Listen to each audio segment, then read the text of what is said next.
leaving. I'm taking out a little. What's poppin', family? We're back with another interview. We got TRAUMATO on deck somewhere. We'll see what happens. I sent him the link about 15 minutes ago.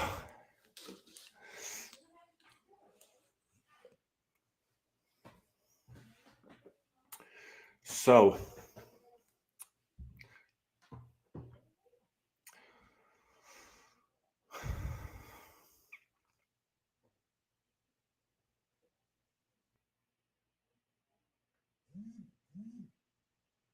coming in now. Hold up. All right.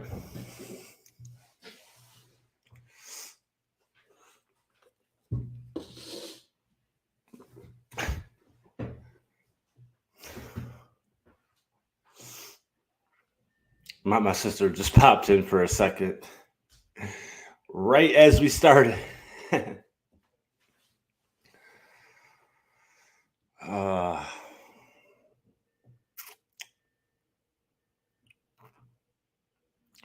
man.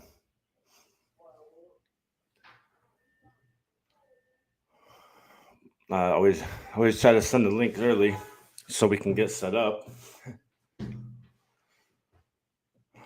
But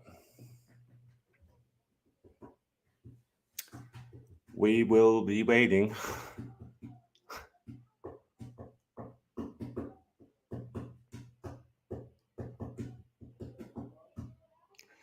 Might have some interruptions because Wi-Fi.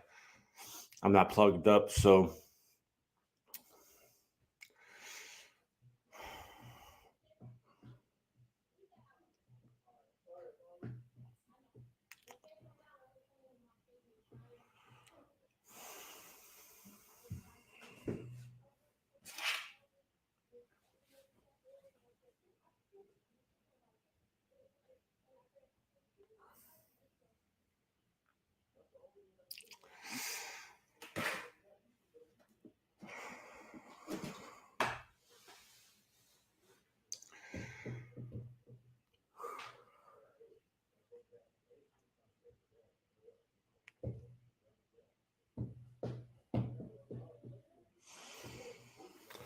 just waiting a minute, fam.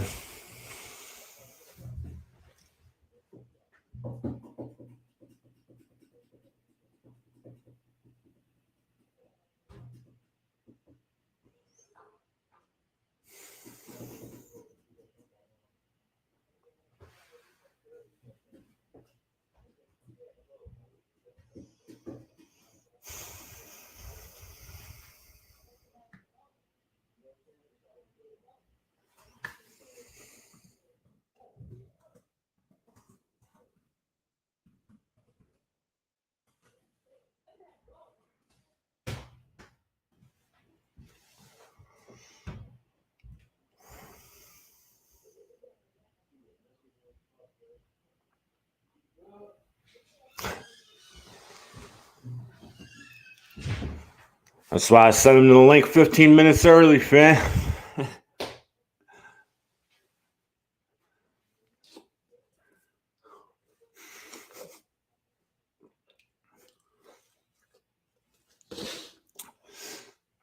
Fashionably late.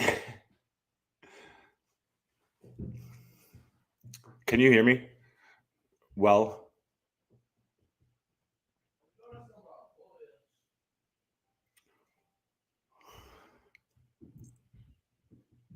There we go. Here he is. Hey, what's good, my man? What's good? What's good? What's good? Can you hear me good? Yeah, I can hear you good. Yep. All right. So appreciate you coming this early in the morning. Oh man, that's all good, man. You know what I mean? Yeah, I get up early sometimes, like if I need to and whatnot, you feel me? So it's all good. Yeah. I didn't really know what the time difference was where you're at, but so where are you from? Man, I'm from Anchorage, Alaska. Damn, bro. You far out there. Yeah. I'm way out here. So so like you was talking about the other night, it's like one of the craziest places in the world. Yeah, man. Yeah, it's crazy up here, man. It's a lot crazier than people realize, man. They you know what I mean? There's a low population, so per capita, you know what I mean, like the crime's high up here.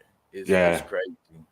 Like yesterday, you know what I mean? Like some dude just shot some cops here in town and ended up getting killed. You know what I mean? Damn. Like, And see, yeah, that's the shit we don't see on the media. You know what I'm saying? That's why I want to talk about that right up front. I wanted to talk about that. We don't see that sitting on the media.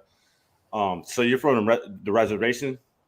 nah. I'm from like one of the only cities up here. Oh, okay. Yeah. Okay. Yeah, they got a bunch of villages. They got a couple reservations up here.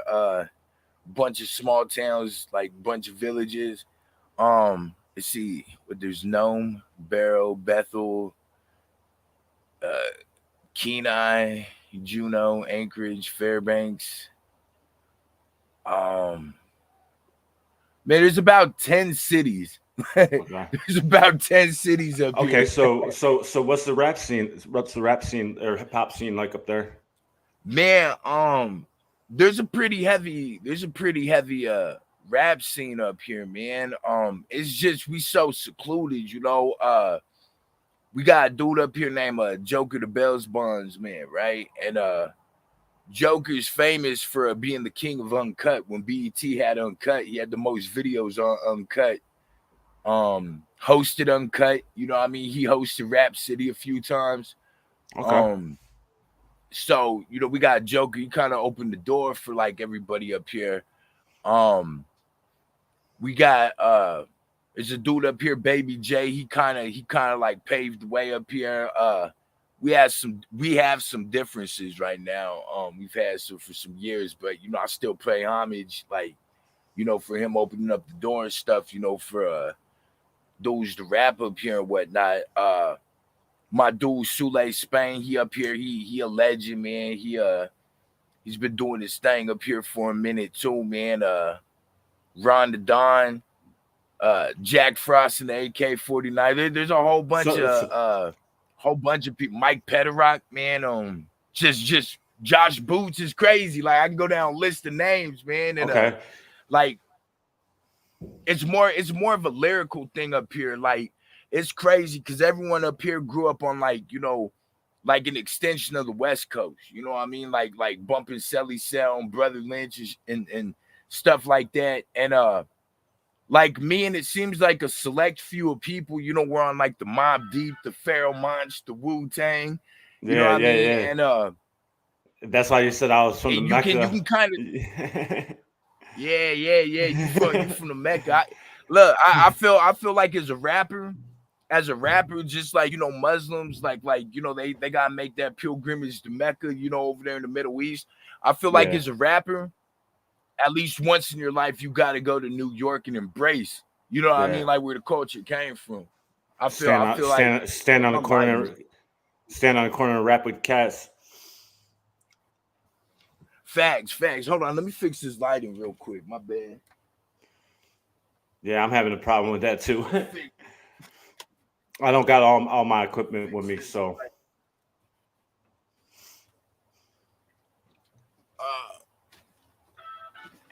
Man, I don't know. That might have made it worse. It did. It did. There we go. All right. So how long you been rapping? Man, let's see. Hold on. I'm trying to do the math real quick. So I started rapping. The first time I rapped, I was 11. So, like 29 years, going on 29 years. I didn't really start taking it serious. Whole 30 piece. Whole 30 piece. Facts, yeah. I didn't start taking it serious till like my 20s though. like in my 20s, like I really, you know what I mean, like I really started taking it serious. I taken a trip down to California, and I was down there for a few years, and I met up with this brother named Shill Mack, and he's doing his thing down there. He's like he's pretty on right now, and you know, he taught me a little more about studio rap, because you know I was a battle rapper and shit before then. Like I wasn't really worried about no hooks. You know what I mean? Like I just be freestyling all the time. You know, I'd go to battles. People call me to battles, and he taught me how to structure, you know, my songs a little more. You feel me? And taught me a little more about the business of it. So when I came back up here, you know what I mean? I came back up here with that game and was like, all right, cool. You know what I mean? Like orchestrated a plan and got it popping. Facts. So,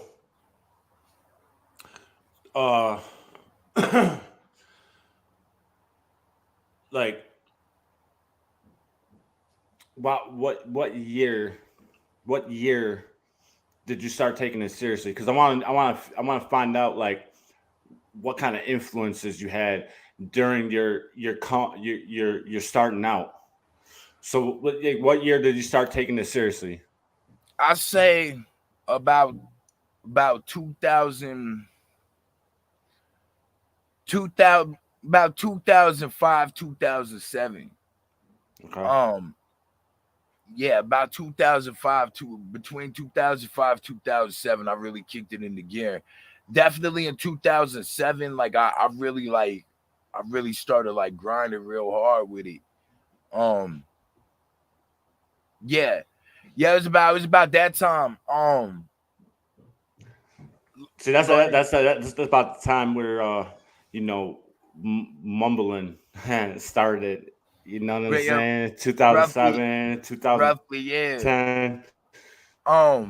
You know. Yeah, I was listening to like a lot of. I was listening to what's up, Allie? I was listening to a lot of G Unit, like more Lloyd Banks mixtapes, and like a bunch of the Dipset like stuff. So, you know what I mean? Like Hell Rail, Cameron, Joel Santana, like 40 Cal, A Mafia, a whole like I was really like heavy with that Harlem scene. You feel me? And like about 2008, I started really messing with Drake too, like right before he came out. So I had a homeboy pull up on me, you know, because we'd always be like, shit, he's from Philly, man. Shout out my dude Spoons, man, Space Boy Elroy. And so he pulled up on me and he was like, yo, you gotta hear this. I got these 3 mixtapes from this young bull from Canada, right? And I'm like, all right, cool. He's like, bruh, like this nigga's different. You know what I mean? So, like, you know, I think it was Heartbreak Drake and like two other of his mixtapes, right? So, and this is before Wayne signed him and all that, right? So I'm listening to him. He's like, bro, sings his own hooks, you know, he raps and all that. His beats are crazy different. So I'm like listening, and I'm like, yo, man, like bro's gonna have a long career, right? You know what I mean? I'm like, bro's gonna have a long career. Whoever picks this dude up is winning. And sure enough, like a year later, you know, like Wayne picked him up, and like that kind of shifted like what I was listening to. Cause like I was enamored by bro, man. I was like, yo, this dude is something different. You feel me? And so I really started like thinking about the scape of music, and like just how music is, how quickly it could change when you introduce another element into it. And so like it kind of broadened my my listening more. So like pretty much from Drake coming out on, like, you know, I still mess with like my Dipset, you know, I still mess with you know, like some Lloyd Banks freestyles and whatnot. But from like Drake on, I really started like heavily listening to Drake. Rick Ross after he dropped more than music. I feel like I don't know what it is. Like before that, I thought he was gimmicky, but then he changed his style up when he dropped or Deeper Than Music, excuse me. Or Deeper Than Rap. I think it was Deeper Than Rap. My fault. I think when he dropped Deeper Than Rap, like I really started like listening to him because like he switched his style up and shit. You know what I mean? So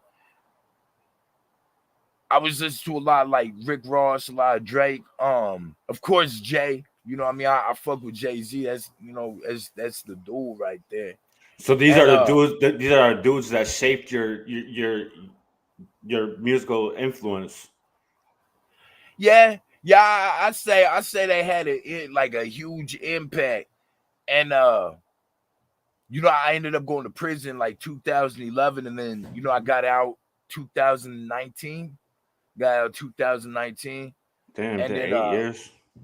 Yeah. I did a little well, I was getting out sooner, but I caught an escape charge, and then so while I was still serving time, I caught another felony, and then I was on the run for 8 months, and then they gave you 7 years here for that. Oh shit! Hey, look, I got lucky. They gave me 2 years. 2 years. Word? Okay.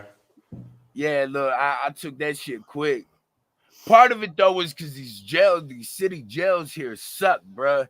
And like I was so sick of them fucking with me in the city jail that I was just like, fuck it, I'll take the 2 flat. Let's go.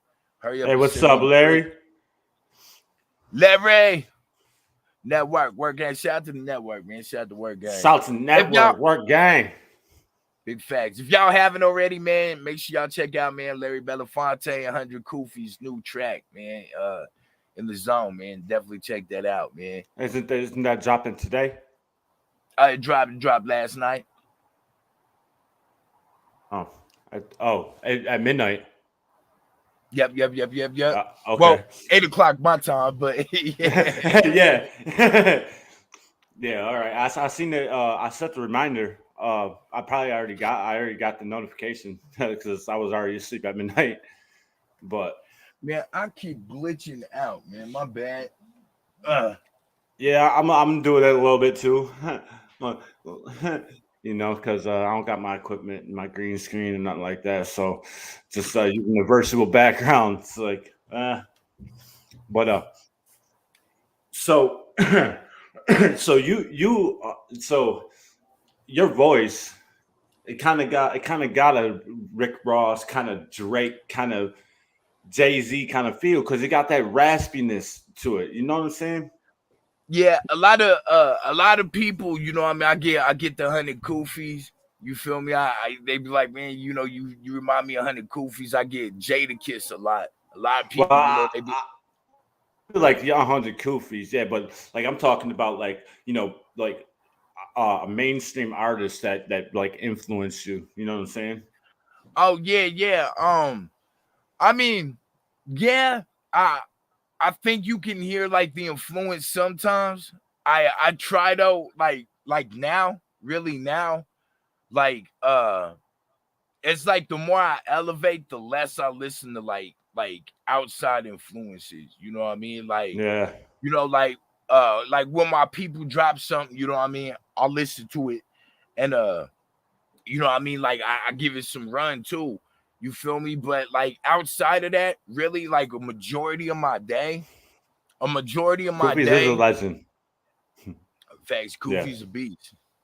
A majority of my day, I go over like beats, really. Like 90% of my listening is just beats. That way I'm not like too, influenced by anything I hear, you know what I mean? So it's all just like my creative genius, Yeah, that keep you away from sounding like the next person. Yeah, because look, hey, rap's infected with that right now. Like everybody not everybody, I'm not gonna say everybody, but 90% of people sound like the last person that came out, and the last person that came out sound like Future, or sound like Drake, or sound like Eminem. You know what I mean? Like I'm being for real. Like I don't know how many times, like I cruise through YouTube, and like I just hear the same rapper and other rappers, and Yeah. I just like, And it's not, it's not bad. It's not bad that, that a person will take, that uh something, but like, try to do something different, but don't always sound like Eminem. You know what I'm saying? I mean, Try to cause I sound like figure like, yourself. man, if I'm gonna spend the time to listen to dude that sounds like Eminem, I might as well just listen to Eminem. You know what I mean? Like I mean, I just I'm a little bit different because I really don't like Eminem anymore. Like I like Eminem in like 96, 97, 98, 99, 2000. And that was really it. You know what I'm saying? After that, it's really like, it's a machine. He's a machine. That's what he fact. brought. Like, you know what I'm saying? It's not a bad artist. He's my number five. He's my number five, but it's not stuff that I want to listen to anymore. You know what I'm saying? I like Slim Shady, and that's what I like. You know what I'm saying? When Yeah. when he transitioned out of Slim Shady, it was like, it was just weird. You know what I mean?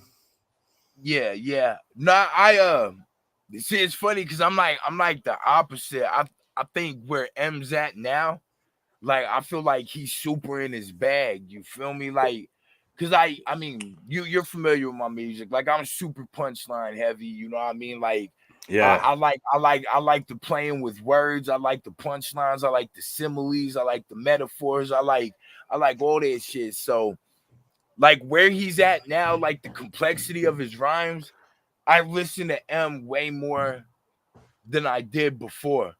You know what I mean? Like I've always thought he was like a dope ass rapper. I can't sit around and listen to the gimmicky, you know what I mean? Like the funny stuff he used to Right. do. You know what I mean? The Slim Shady shit, like it's cool, you feel me? But it's just not my cup of tea. And like I always told people, I don't really listen to him, but bruh's a fucking beast. You know what I mean? Like he's a fucking beast. Definitely. I think man, what was it? Was it Curtain Call? Was Curtain Call his greatest hits, or was that like the last one before his or Encore?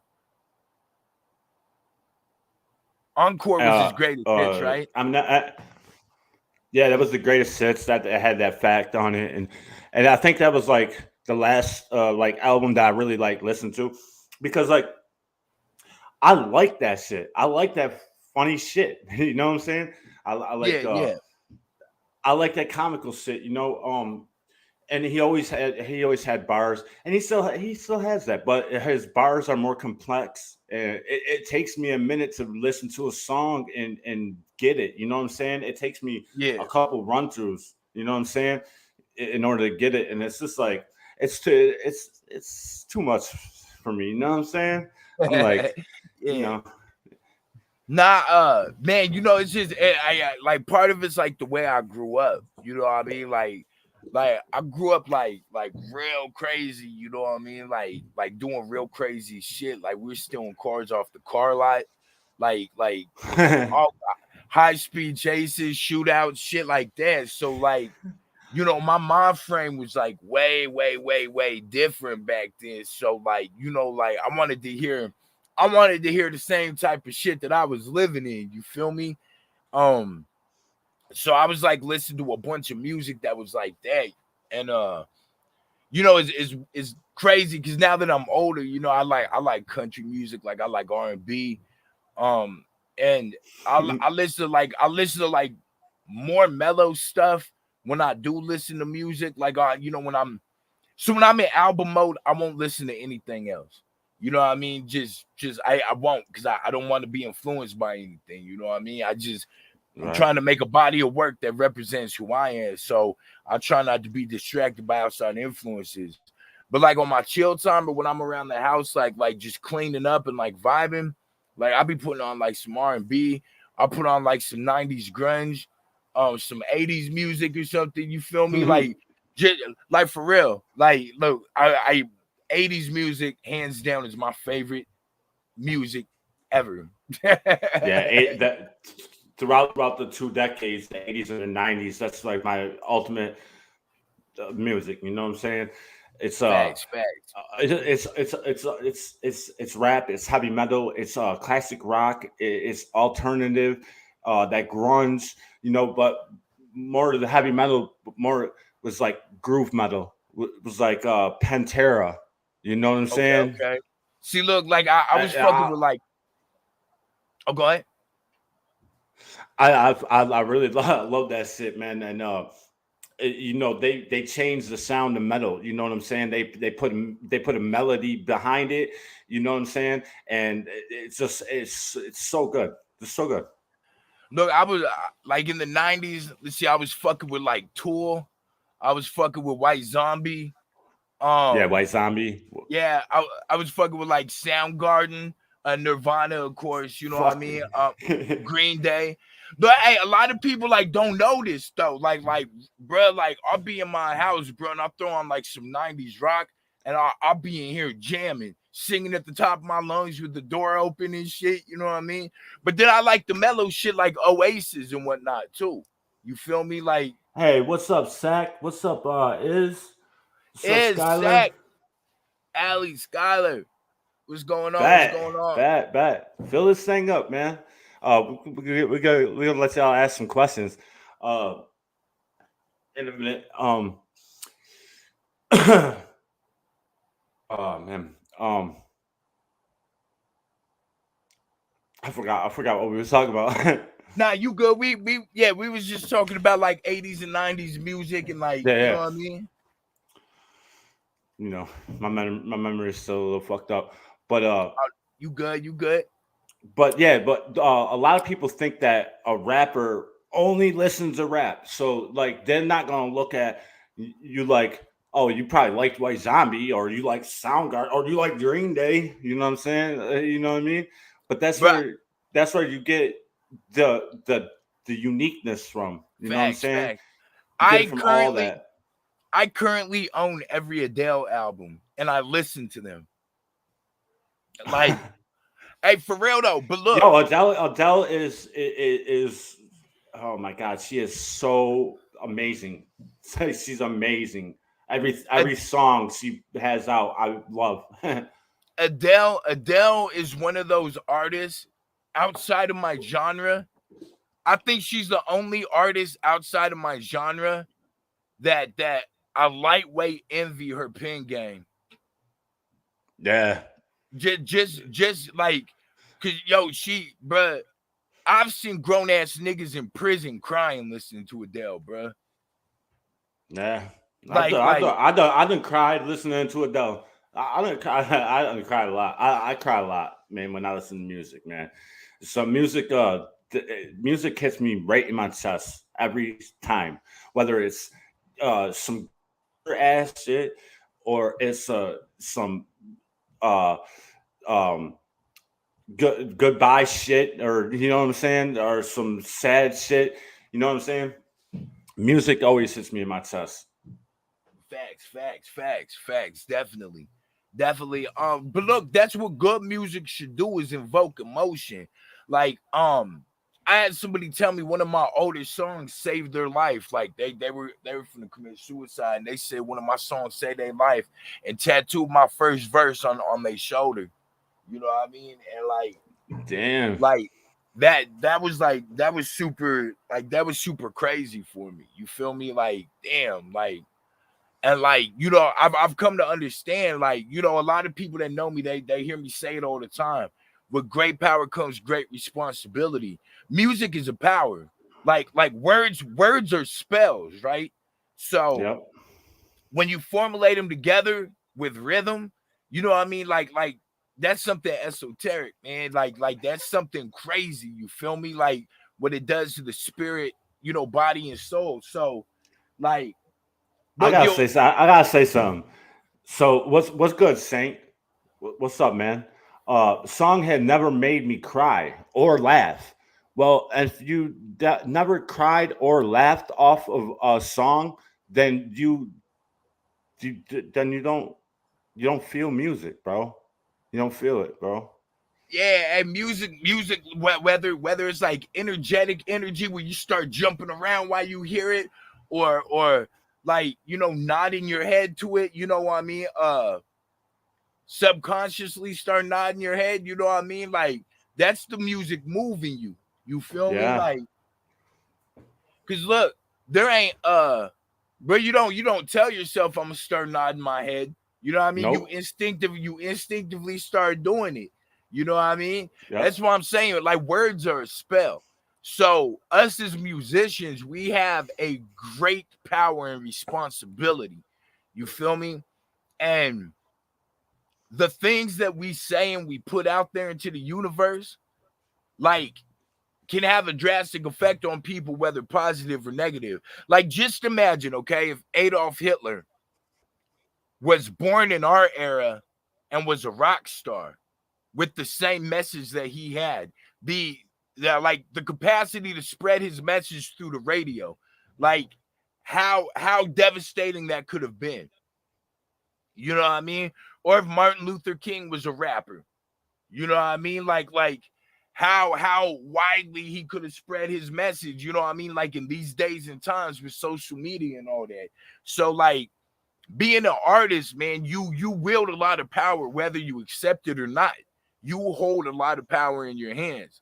And so, you know what I mean? What you put together is a captivating spell, and it has an effect that's going to affect people, whether in a positive or negative way.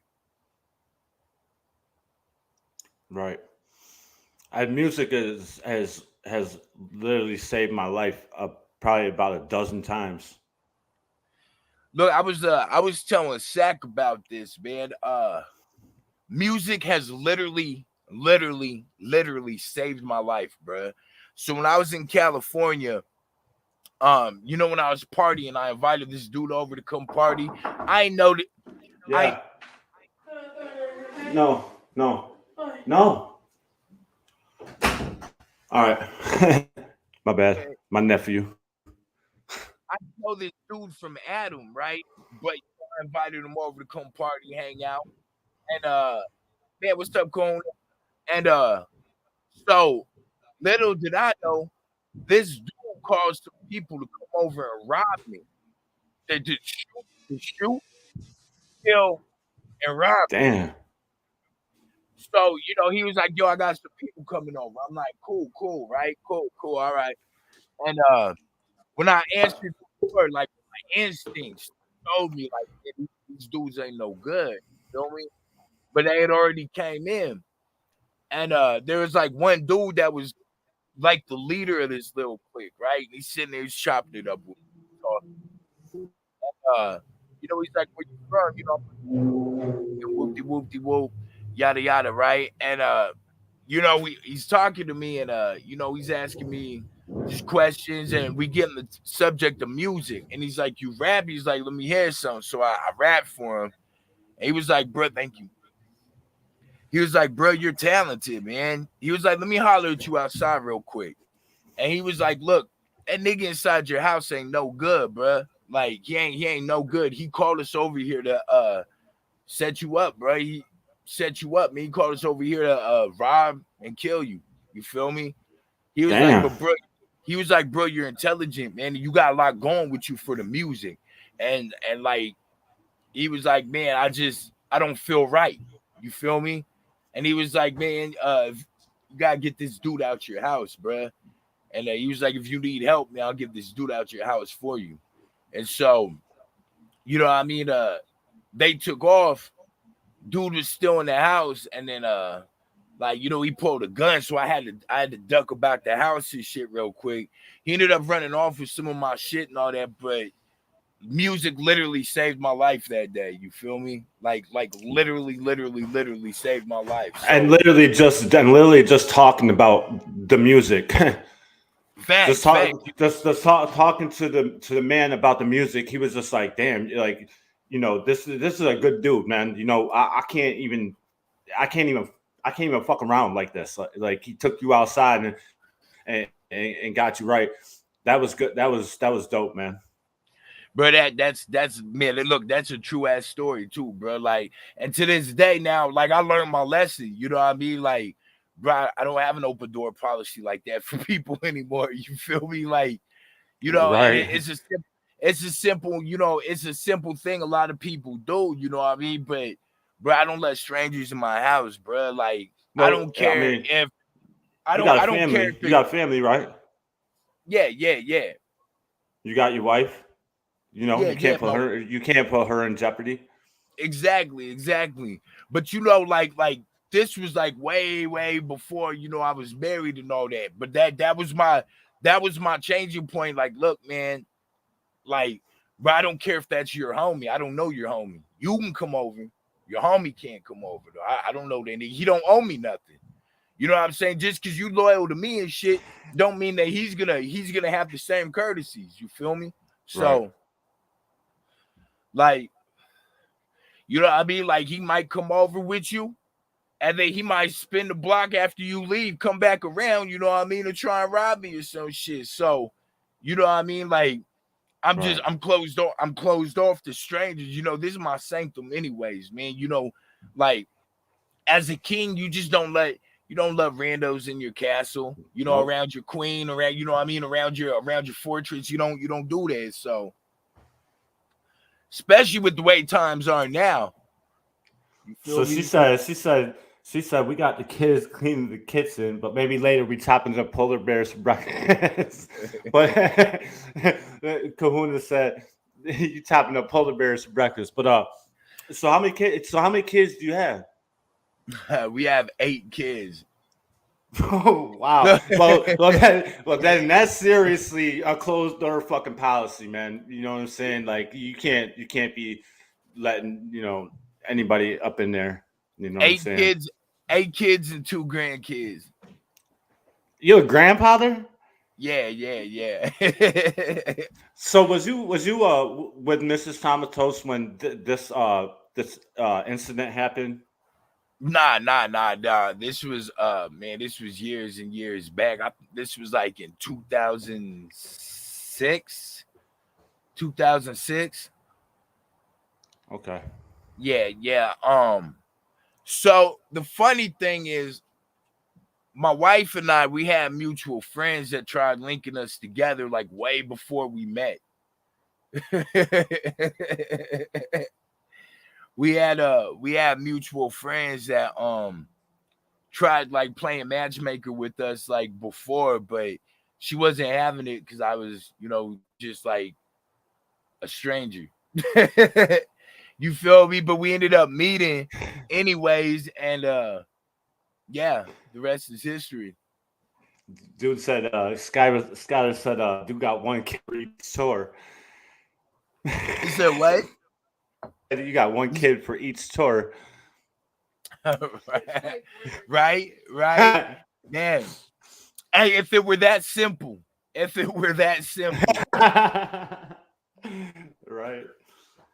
Look, I be feeling like my wife and I be getting worked over because we gotta bribe the kids to clean up their own mess. And I'm like, damn, okay, like, damn, how's this work? How you in the house and how we gotta bribe you to clean up your own mess? You feel me? Like Oh man. I be thinking about it. I'm like, damn, I got played again. We got played again. That's crazy. Yeah, kids are manipulative. Super. Oh, facts, dude. I was a kid once. I manipulated my parents. Hey, look, hey, they learn it early. If I cry, they come to me. You know what I mean? If I cry, yeah, they gonna feed me or they gonna make sure I'm good. Like that's one of the first things as a human being you learn is manipulation without intending to. You know what I mean? Right. Before you can even process what it is, that's one of the first things you learn as a human being is how to get your way. If I cry, they're gonna come. They're gonna feed me. They're gonna warn me. They're gonna change me. You know what I mean? They're gonna love me. Yeah. So yeah. I just cry all the time, and I'll get what I want. She said they some grown ass kids. Yes, they are. They grown ass kids, man. Well, that's cool, man. That's cool that y'all are really that close. Facts. Facts, man. Yeah, man, like I'm a super loyal dude, man. So like family, like team, you know what I mean? Like I tell people, man, like I don't have friends, man. I have family, you know, and that's based on the belief that when I was younger, I always like I don't there's always be somebody like when we just be running around like just rumpusing wild rumpusing through the town and shit, you feel me? Like somebody be like, I have a friend we can rob. I'm sure everyone's heard that before. Like, yo, I have a friend we can break into his house, or I have a friend we can rob. So it really, at like a younger age, that whole concept of friendship to me, you know what I mean, was just wild. Like friends can be expendable. Family can be expendable at times, but your morals got to be fucked up, or they morals got to be fucked up. Yeah. You feel me? So, like, I don't make friends, man. I expand my family. You feel me? Like, just because I always think about that when I was younger. Just one of my people be like, yo, I got a friend we can rob. I'd be like, all right, well, shit, ain't my friend. But then I'd be looking at him crazy because I'd be like, damn, we're friends. So, you know what I mean? Yeah, like you would fuck around and rob me. Facts. You know what I mean? Yeah. So, yeah, man. Like, and I've experienced that shit. I've experienced that shit. You know, being living in the city my whole life. You know, and being in gangs and shit. And like the gang is really supposed to be your family, but you know, honestly, they will turn on you. They would turn on you. Look, they turn on me.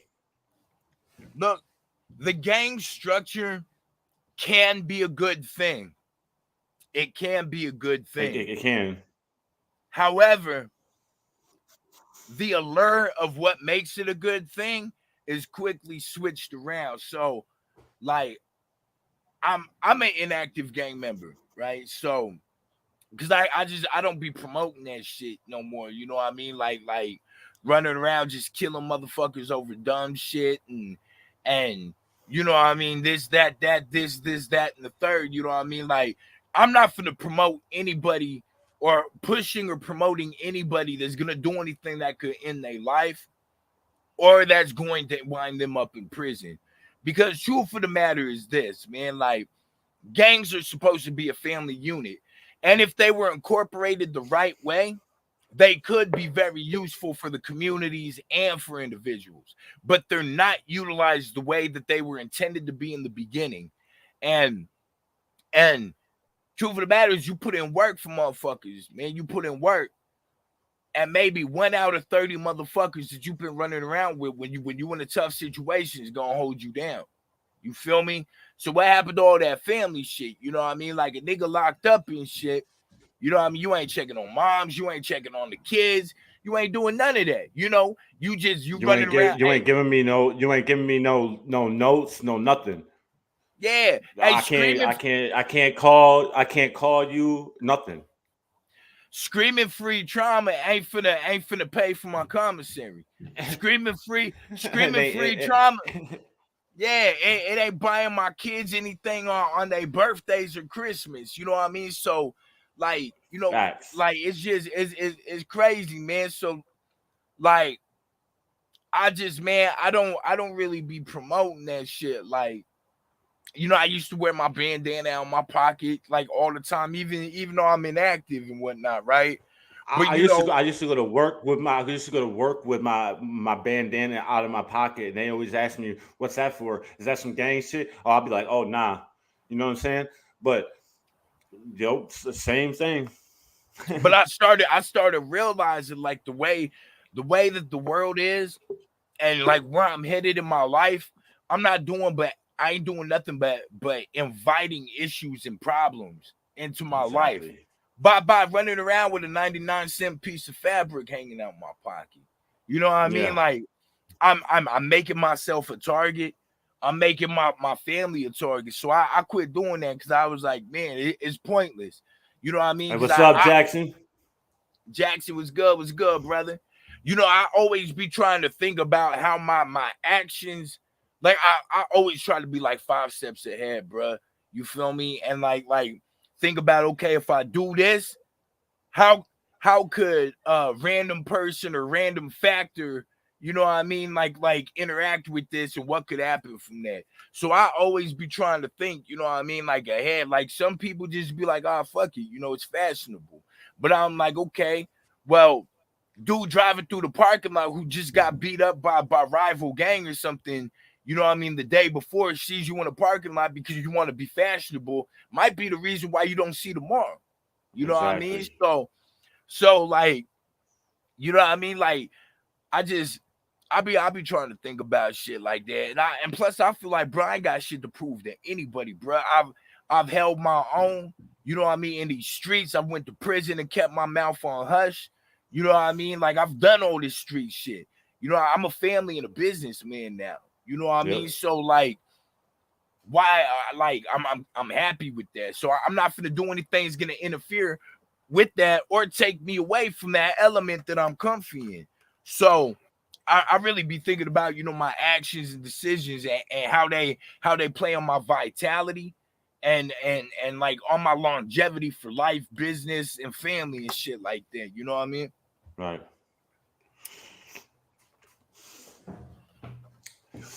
Man, that's fucking so great talk, man. Oh yeah, no, that's all good. Hey, look, just let me know, because I be rambling, bro. I Hey, talk. I'm long winded. we could do this. We could do this for about 3 hours. It don't matter how long we. You know what I'm saying? Facts. But you know, when my oldest daughter was born, I was 24, and I just completely left all that shit behind me, and I was still wear my flag. You know what I'm saying? But you know, that time has come. You know, when I turned about 30, I decided that I burnt that thing. And I still collect bandanas. You know, all different colors. And I wear all different colored bandanas under my hats and shit. But that gang shit, that's some bird shit. Hey, look, it is, you know what I mean? Like, bro, like over these past couple years, you know, I've had to turn a couple people down. Like, you know, a couple people like big homie Trump. Hey, big homie, what's up, OG? You know what I mean? Like, bro, hey, can you put me on? And I'll be like, you know, like, bro, don't disrespect me like that. You feel me? Don't disrespect yourself by disrespecting me like that. You feel me? Like, bro, I'm not finna put you on this trajectory for destruction, bro. Like, I'm not finna do it, bro. Like, you see, you know, you influenced by all this shit you see on TV and rap videos and shit about this, that, and the third. Like, bro, it's not. It can be like that, but there's a lot of suffering, a lot of hurt you got to go through. You know what I mean? Like, it's crazy. A lot of sacrificing. I mean, that's all it is. It literally all it is. That's all it is. Because look, you could be loyal to the streets, bro, but the streets are gonna keep being the streets, even when you're dead and gone. All you gonna be is a face on a t-shirt with some dates on it. Yeah. And I mean, people gonna talk about you for a year or two, and then it's gonna be like twice a year. They're gonna get your name airbrushed on the back of their car. Yeah, or whatever. Yeah. Until the next one dies, and then you know what I mean. Like, when the next person dies, you know what I mean. You replace. So, like, I be telling motherfuckers, bro, I'm loyal to myself and my family. You know what I mean? I'm loyal to myself and my family. Like, once a gang member, you're always a gang member. I'm inactive. You know what I mean? I got love for my brothers and all that. You feel me? Oh, and big facts. But you know what I mean? At the end of the day, like, bro, I factor in what's beneficial for my family and me at the end of the day. You know what I mean? Like, bro, like, I'm not finna leave home, ride around with some niggas, you know what I mean? Because one of my niggas got into it with somebody and now they want to ride on this set or on this block. And bruh, I don't even got issues with these niggas, bruh. I'm cool with some of these niggas you want to ride on. Like, what the fuck, nigga? Get your life together and you won't be in these situations. Like, you know what I mean? Like, up here, bruh, I got, like, I fuck with everybody up here. Like, bruh, like, so I'm a blood, right? But bruh, some of my closest homies are Crips. I fuck with GDs, I fuck with Vice Lords, I fuck with Bloods, I fuck with Crips, I fuck with all that. Like, I fuck with everybody, and I'm socially accepted by all these groups. When I was in jail, like the white boys, like the Aryans and shit, I was the only black dude they would fuck with business wise. You know what I mean? Because like my character and shit, bro. Like it's just the way that I hold myself, and so like I found a way, you know what I mean, to be me without putting on any facades and just be genuine and be accepted by different groups of people that normally wouldn't, you know what I mean? Like Right. wouldn't, like, yo, like some of my closest homies are like die hard Crips, bro. Like super Crips. You know what I mean? Like super duper Crips. You feel me? And like those are, bro, them are some of my closest niggas, bro. Like I'll call them before I call some of my blood homies. You feel me? And like I've got some, like I said, I got some GD homies and shit too that are the same way. But then I got some blood homies that are like that too. You feel me? I just, bro, I look at people as people. You know what I mean? Like I look, you just from a different neighborhood, same struggle, different neighborhoods. So what the fuck am I gonna trip on you for, bro? Let's focus on how to get this money, and let's focus on how to benefit each other and move forward. And that's what I'm about, bro. It's just progress, bro. Fuck all the dumb shit and the division shit that governments and neighborhoods try to build. You know what I mean, amongst people, bro. Like, bro, let's come together and make the most. You know what I mean? That's what I'm about, bro. I like how it's just said, especially now, since this is the way that you made a transition and made your decision to not just do better, but be better, and won't level down and always focus on leveling up. That's love facts. too. Facts is facts. Like, bro, like, so I've got to think. My wife and I do this every day, bro. Like, I learn something every day, whether it's a simple, small little fact or something like huge, bro. I learn something every day, and it's because while you're alive, you're constantly in school. Life is the longest session of school that you will ever experience. So every day that you learn something more, whether, like I said, whether it's a dumb little fact, like a lot of y'all probably don't know, there are no penguins in Alaska. There's only penguins in Antarctica and Madagascar. Like I hear that because I hear that all the time. People be like, you have penguins up there. There's only penguins in Madagascar and Antarctica. There are no penguins in Alaska. So for y'all that learned that today, you learned something more than you knew yesterday, right? So today was a valuable day. Any day that you don't learn anything, no matter how small or big, is a stagnant day and a wasted day. Facts. I always try to teach myself, or not even teach myself, or learn from other people every single day, whether it be one thing or a multiple of things. Yeah, if every day, like, if each day that comes by, if you don't grow either financially, spiritually, mentally, or physically, it's a wasted day. Even if it's 50 cents more than you had yesterday, you came up today. You know what I mean? So in some fashion or form, hopefully in all sections, you know what I mean, you advance each day. But if you don't advance more today in one of those areas than you had yesterday, your day has been wasted. You wasted 24 hours out of your life that you cannot get back. You can't get it I back. hope somebody is screen recording this. I hope Like, somebody is screen recording this, because this is history in the making. history of the making. Big Facts. facts. So like, and that came about in prison, bruh. Like when I was sitting in prison, you know what I mean? Like I was sitting there and I was like, fuck me. I was looking at it all wrong, like the first half of my prison sentence, right? I was like, man, like, fuck, I'm stuck in here and shit. And then like the epiphany came to me one day. Bruh, I'm rich as fuck, bruh. I have the most valuable thing that people would kill for out there, bruh. I have nothing but free time. Nothing but free time. You feel me? Like, bruh, out here at the speed of life, bruh, it's hard to get like an hour of personal free time to figure out what to do with yourself. So I started looking at it like that. You know what I mean? Like, bro, I got nothing but free time. Time is priceless. So what am I going to do with this shit? And I set out a blueprint. I was like, okay, I'm going to get out. I'm going to start this history in the making shit. You know what I mean? I'm going to get on my rap shit. I'm going to get a clothing line and a shoe line together. And bro, I'm finna do this. And I've been out going on 3 years now. A month and a half, it'll be 3 years.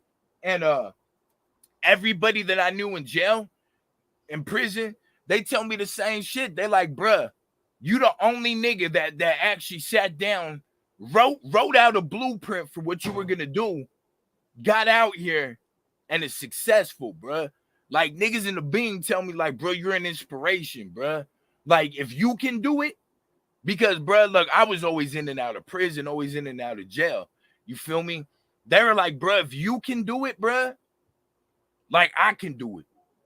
You know what I mean? So, like, that's just motivating for me to know that, you know what I mean? Like, I've set a standard for motherfuckers, you know, to be like, damn, like, if all hard-headed trauma, you know what I mean, always in and out, can't stay out of trouble. If this nigga can get out, get his life together, and actually do everything he said he was going to do, I can do it. You know what I mean? And to me, that shit is super inspirational. And that's part of my drive. That's part of my drive. Like, you know what I mean? Like, bro, I set the trend of what niggas can do. You know what I mean? So, like, it's super, you know, I think about that, you know, on downtime sometimes, man. I be like, damn, that's crazy. Like, and like, you know, I'm blown away, bro. Like, I'm not even a big rapper, but I'm seeing my equity, you know, on my stock raised with what I'm doing and shit, bro. And the shit blows my mind every day, bro. Like, I sit here and I look at my wife and I'm like, man, this is crazy that this shit is starting to happen. Like, this is crazy. And it shouldn't be crazy because I've been working hard, you know what I mean? But it's still crazy to me. You feel me? Like, I can't believe this shit is like transpiring in real time. You feel me? Like, I'm like, man, I used to sit and dream about this shit when I was a kid. Like, this kind of exposure, like this kind of recognition. I mean, of course, the money and all that, but honestly, man, like, I do it for the love of the culture. If it were a money thing, I would have quit a long time ago. I'm almost 30 years in. You feel me? Like, right. I would have quit a long fucking time ago if it was about the money. It's about the love of the culture. I mean, you know, we all want the perks. I mean, I would love to make a living off of this, which hopefully, you know what I mean, like, I'm on full course to go ahead and do that. But it's definitely for a love of the culture, bro. And I be trying to help other people win, bro. Like, I be trying to use my platforms. I be trying to use my voice, you know what I mean, to shine attention and light on other people and see other people win just as well as myself. You know what I mean? Like, I'm far from selfish, man. I do man, turkey drive. I do like turkey. You know, a lot of people in the chat that know, like, you know what I mean? I just did a Christmas drive. You know what I mean? Dressed up like Santa. We did an online virtual concert with artists from all around the world. Raised money. I seen that when I was getting your picture for the live. I went and looked at that shit. Seen you dress up as Santa and shit. Yeah. You know what I mean? We went and handed out toys to the kids. You know what I mean? For Christmas. Bro, Thanksgiving. We didn't even cook for ourselves, bro. We cooked like 2 turkey dinners for the homeless. We didn't even eat Thanksgiving ourselves. It was 4? Yeah. It was 4 turkeys. Damn. And bro, we went out to the homeless shelter, bro, and just handed out plates of food. You know what I mean? Just like, I wish I could do something like that, you know what I'm saying? But You know, like, bro, like I just giving back, man. That shit's super important to me. Like, bro, just to like go and just go and help give out. You know what I'm saying? and look, bro, like I'm not even out here balling or nothing like that, bro. Like, you know what I mean? My bills are paid, and then there's a little extra money here and there. But I realize, you know what I mean, my bills are paid. I do have food in the house. You know what I mean? So, like, bro, like I could be selfish, you feel me, and just keep what I have. Or, you know what I mean? Like people that have way less than me, you know what I mean? As long as I'm covered. Because look, self-preservation is important for me. As long, you know what I mean? And I press this on everybody. Self-preservation, man. You can't help other people if you ain't straight yourself. So as long as at the bare minimum, bro, like my bills are paid, you know, my internet and all that shit's taken care of, like at the house, bro, so I could do my thing with my music and all that. Whatever I have extra, bro, like I don't mind helping less fortunate, bro. Like I've taken for so long that it's only right that now that I'm in a position to, you know what I mean, like I give back. Look, I was a menace in the neighborhoods, bro. Like I was a fucking menace when I was younger. You feel me? And so the same places I used to terrorize, man, I'm trying to build up. Hey, what's good, Mike? Oh, we just out here, slap. We just chilling, man, vibing, kicking that positivity. Oh, Appreciate you Mike, for man. How buying you the doing, Mike? I Traumato's. appreciate that. I hope you enjoy the Jungle Book too, man. I gotta take a second just to let a cigarette. Give me 1 second. You can Oh, talk, you whatever. good? You good? All right, all right. What's up with y'all, man? Y'all doing, man? Thank y'all for being in here today. You know, vibing with me, and it's a wrap. You know, checking out this interview, sitting down, getting to know your boy. When I say 1 time for the network, man, 2 times for work game, 3 times for the takeover. Yes, sir. So, man, this is probably like one of the best fucking interviews, man, I've had so far because like so much realness, so much positivity. It's Man, I really appreciate it. man, it's really cool, man, to see somebody out here just doing, not even just rapping, you know, giving back to the community. Um, you know, man, this is really dope, dude. Man, I appreciate it. I just, bro, like, I've lived, bro, like, so, bro, I've been an agent of Satan for so long in my life, and I'm not trying to get biblical or anything. It's just it's an easy way to, you know, good and bad, right? So, Yeah. bro, I've been out here doing the devil's work for so long, you know, like shooting at people, robbing people, home invasions, shit like that. You know what I mean? Selling drugs, shit like that. That, like, I was lucky enough that I was awakened in my darkest time in prison. You feel me? To be able to see, you know what, you know, like just really what all that shit's gonna get me. You feel me? Like you know, like damn, okay. Cause look, when you by yourself in a cell, bro, you can blame everybody else for your problems. You can this, that, and the third. You know what I mean? But you gotta look at yourself in that little scratched up mirror above your toilet. You feel Yeah. me? I You know. gotta look at yourself, and you can lie to everybody else, but you can't lie to yourself. You can cast blame on everybody else, but you know up here, you feel me? You know the truth. You know what I mean? So, look, I went to jail for some shit I ain't even do. All the shit I was doing wrong, I ended up getting knocked for some shit I ain't even do. Right? So, you know, I wanted to blame everybody else. But the truth of the matter is this. I put myself in situations, environments, or around people that were toxic. So at the end of the day, yeah, I could blame everybody else. I didn't do this, I didn't do that. But I wasn't living 100% with myself. You feel me? So, All right. you know, the residual effects of hanging out with bad people or bad associations ended up putting me where I was. So Well, I had to you know that saying.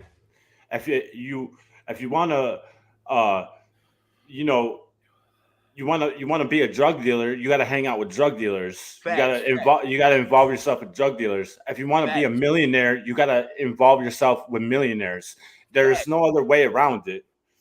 Hey, that's real talk too.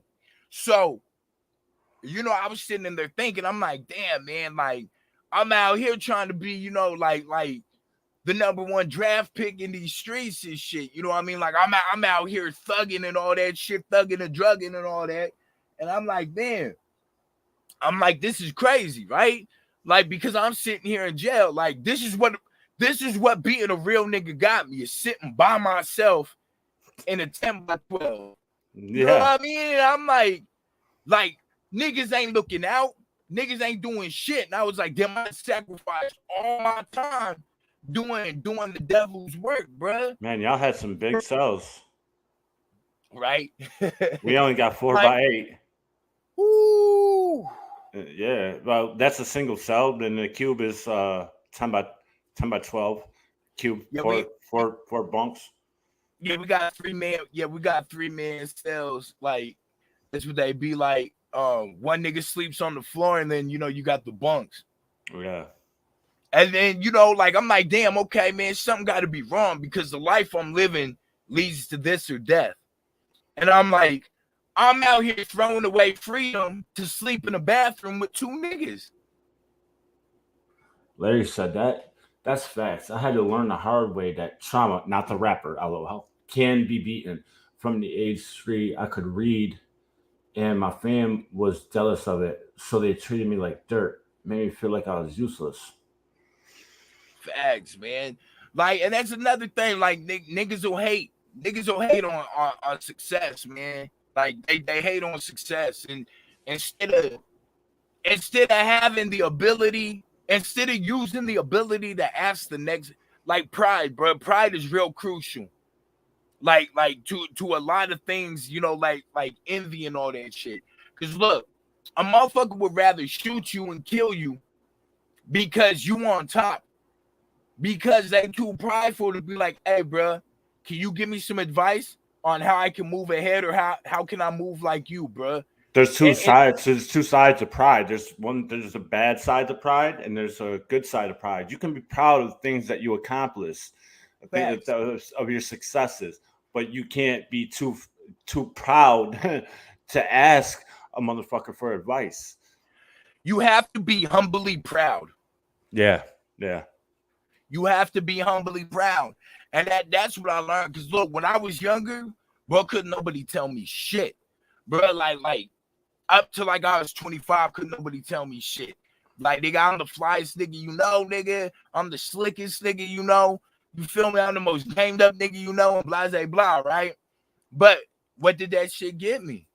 You know what I mean? Like, it ain't give me nothing. You know what I mean? Prison. You know what I got? I got a prison bid. I got a mouthful of knocked out teeth, and I got a bunch of shitty tattoos. That's what that life gave me. A bunch of shitty tattoos, knocked out teeth, and a fucking prison bed. I got some pretty good tattoos out of it. Yeah. But I think I got like 36 tattoos. I had like 18, but the one on my back is nice. It's my area code 315 on my back. That's really nice, but the rest are shitty. I think I got like 8 on my face, and then see, I got my ribs, I got my hip, I got my chest, I got my throat, got a lion tattooed on my throat. Yeah, my shoulders. I got a half a sleeve on my arm. I got my hands and my fingers tattooed. Look, when I first went to prison, I did what you weren't supposed to do, right? I got all the areas hit that you're supposed to hide, right?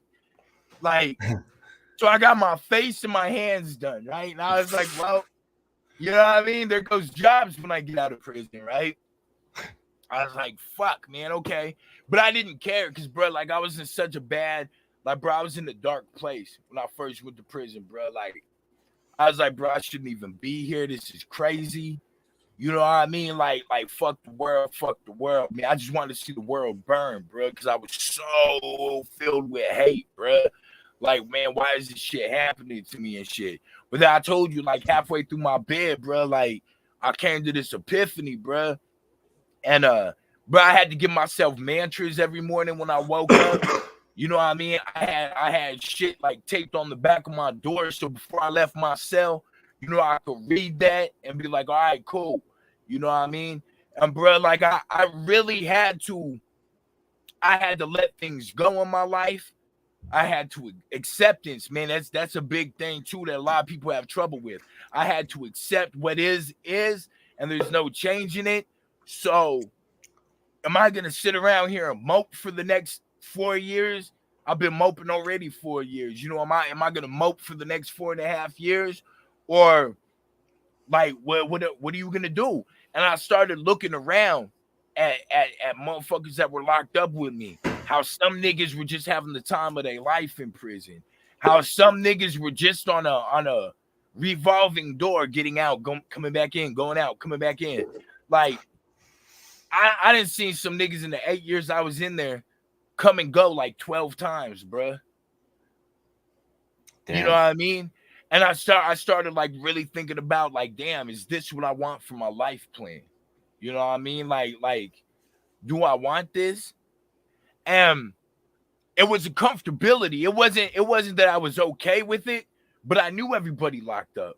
You know, it was an inconvenience. It wasn't a consequence. Prison was an inconvenience. So I get out, I meet my wife. I met her in 2017, and then like that was the first time in my life that I loved somebody more than myself. You know what I mean?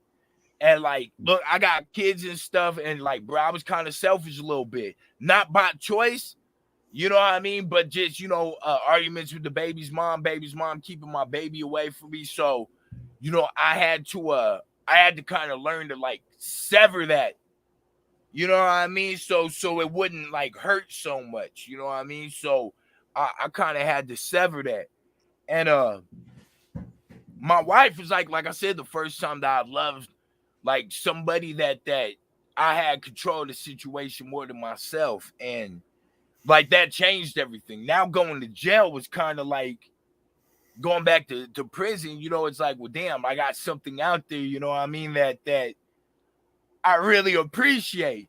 So now, you know, prison became a consequence. You know what I mean? Like now this I don't like this. You know what I mean? Like, right. I want to be at home. Like, I have a family. I have home. So, like, it didn't become like an inconvenience. It became like, okay, like, I fear it now. Like, I'm afraid of not having this. You know what I mean? I'm afraid of not having my wife. That's exactly how I am. And I don't have no wife, and I don't have no girl or nothing. But I'm literally afraid to go back into that life.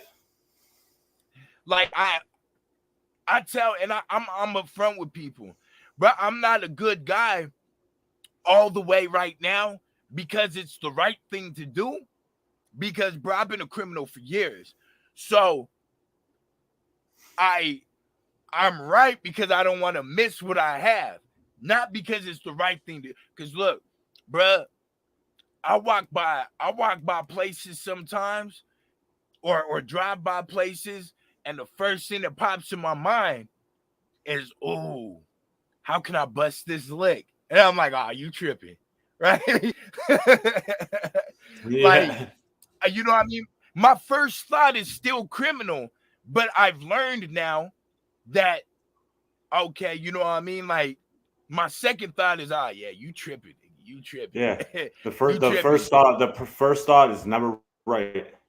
Never exactly. Right. So I'm still learning though how to be just an ethically good person. You know what I mean? To where those thoughts aren't like the first thing I think of. To where when I see that, you know, when I see something, you know, my hope is one day that when I see situations You know what I mean? Where I think like that, to where I'm like, my first thought will be like, oh man, maybe they need to up their security or some shit. You feel me? Like versus damn, I want to hit that. You feel me? So right. like I'm still working on it. You know what I mean? I'm a work in progress. Like I still be quick to flip out on motherfuckers and shit too. You feel me? Like my first instinct be like, you know, like let's go outside.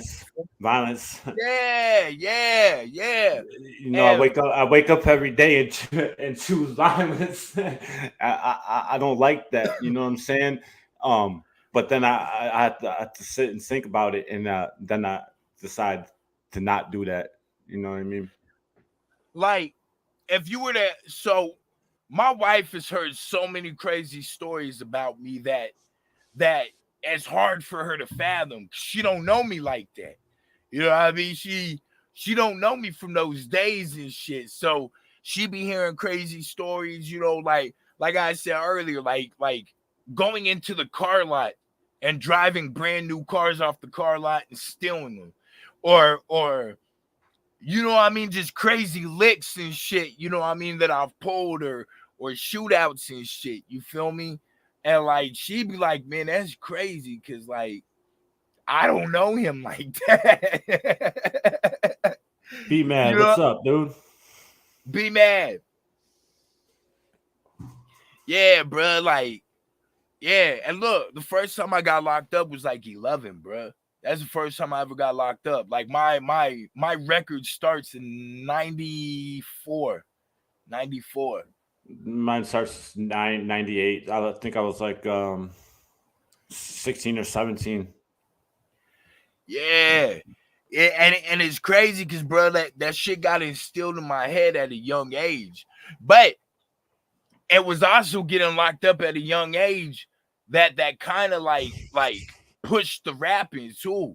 Because, you know, I went to juvie. There's a bunch of 16, 17, 15-year-olds in there and shit. You know what I mean? And I'm 11. But, you know, they kind of took me under their wing like, man, just a little wild ass, you know, it's a little wild ass dude. You feel me? And I like, they be rapping. And so I jump into their ciphers. And like I'd be demolishing these older niggas. And they be looking at me like, damn, okay, like, damn, little nigga, like, you're dope. You're dope. And so, you know what I mean? Like that shit kind of, you know, got into my head and shit too. You feel me? So, like, yeah, like, as much as I dislike some of the courses of actions I've taken in my life, they've also helped build like who I am as an artist and as a man today. You know what I mean? Like, there's a lot of things that I don't like happen in my life, but where I'm at now, every failure, every obstacle that came in my way, I take it the same way. Pause. You feel me? Like, I would definitely like play my life out the same way as it has. Even like all the tears and all the heartache and loss and shit like that, I'd still do it the same way. Just because like I feel like I'm a fine-tuned version of who I'm supposed to be. I don't feel like I'm fully who I'm supposed to be yet, but I feel like I'm on track. I definitely feel like I'm on track. But I feel like you are. I feel like this conversation is pretty much explaining like the positive changes in you. This is Facts. fucking dope, dude. Oh man, I appreciate it. Yeah, so like, you know, like there's so many layers to me, bro. It's not just music. Like, music is my expressive state. And I always tell people, man, like I'm an open book, you know, but a lot of people tell me like when they first meet me, they don't know how to approach me because you know what I mean, I'm like 6'1", you know what I mean? I got some size to me. I got all these face tattoos. I'm very animated when I speak, very passionate when I speak. I got a raspy voice, so motherfuckers be like, man, this dude, you know what I mean? Like, I don't know how to approach this dude. But then when people get to know me, they like, damn, bro, funny as fuck. He down to earth. Like, he's intelligent. He got layers to him. You feel me? Like, dude's hella chill. You feel me? So most people don't get to see this side of me. You know what I mean? Like, unless you follow my lives or you know what I mean? Like have contact with me. So, like, I tell a lot of people, like, if you want to learn a lot about me, just listen to my music, man. Because, like, you know, I'm an open book. You know, I tell you about my faults in my music. I tell you about, you know what I mean, my pros, my cons, all that. You feel me? And it's like that's the easiest way for people to get to know me, just because a lot of people are kind of put off at first. Because I mean, I look like I am a big dude. You feel me? So that you look crazy. You look crazy too. Well, look. I mean, it'd be fucking people off because, you know, like I told you, I got the face tattoos, right? So I got a bullet hole tattoo like on the upper right side of my forehead. You know what I mean? I got a bullet hole tattoo there. I got a skull and crossbones on the side of my temple. I got a swastika on the other side of my face, right? So look, hey, you look so shocked, like, what the fuck? Yeah, like yeah, so you see that? You see this?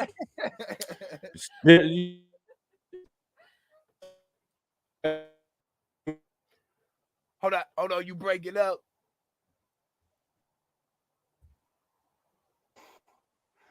All right, you see that? Right above that is an 8-inch scar. Oh damn. Yeah, I got my but kicked with steel toe with my face.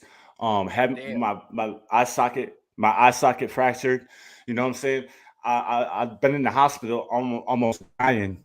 You know what I'm saying? Damn. Just behind that, like, gang shit. You know? Yeah. Damn. Man, like, all right. You know, and those marks, like the reason I got that tattoo.